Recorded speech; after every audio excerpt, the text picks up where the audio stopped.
சங்கப்பரிவார அமைப்பு வந்து அவுரங்காபாத் அதாத்தில் இருக்கின்ற இந்த அவுரங்கசீப்புடைய சமாதியை யார் காலி பண்ணுறாங்களோ உடைச்சி எடுக்கிறாங்களோ அவங்களுக்கு 21 லட்சம் சன்மானம் கொடுப்போம்னு சொல்லியிருக்காங்க. இந்த ஸ்ரீ கிருஷ்ண ஜென்மபூமி தான் ஏற்கனவே மதுராவில் வந்து உத்தரப்பிரதேசத்தில் இருக்கின்ற மதுராவில் இருக்கின்ற ஈத்கா மைதானம், அந்த ஈத்கா மைதானத்தை உடைச்சி எடுத்துட்டு கிருஷ்ணர் கோயில் கட்டணும்னு சொல்லிட்டு இருக்க அமைப்பு தான் அது.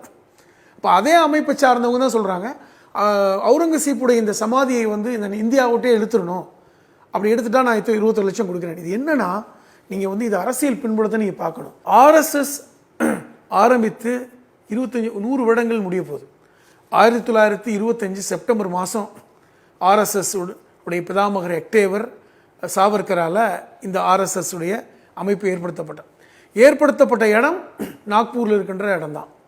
இந்த சித்திரபவன் பிராமணர்கள் என்று சொல்லக்கூடிய பிராமணர்களே உயர்ந்தவர்கள் என்று அவர்களால் சொல்லக்கூடிய அந்த சித்திரபவன் பிராமணர்கள் தான் அந்த பிரிவை சார்ந்த ஹெக்டேவரும் சாவர்கரும் அவரை போன்றவர்களும், இன்னும் சொல்ல போனால் சிவராம் மூஞ்சே போன்றவர்கள், பரஞ்சே போன்றவர்கள் எல்லாம் சேர்ந்து இவர்கள் எல்லோருமே சோகால்டு சித்திரபவன் பிராமண் சமூகத்தை சார்ந்தவர்கள். இவர்கள் தான் வந்து அந்த ஆர்எஸ்எஸ்ஸை ஆரம்பிக்கிறாங்க. அந்த ஒரு நூற்றாண்டு கால திட்டத்தின் முக்கியமான திட்டம் எப்படி போடுறாங்கன்னா, அந்த ஆர்எஸ்எஸ் ஆரம்பிக்கிற காலத்திலேயே 100 வருடங்களுக்குள் இந்தியா ஒரு இந்து ராஷ்டிரமாக மலர வேண்டும் என்கிறது அவருடைய திட்டத்தில் ஒன்று. நூற்றாண்டு திட்டம்.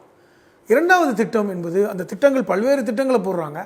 அதில் முகலாயர்களுடைய எந்த சுவடுகளும் இந்த தேசத்தில் இருக்கக்கூடாது.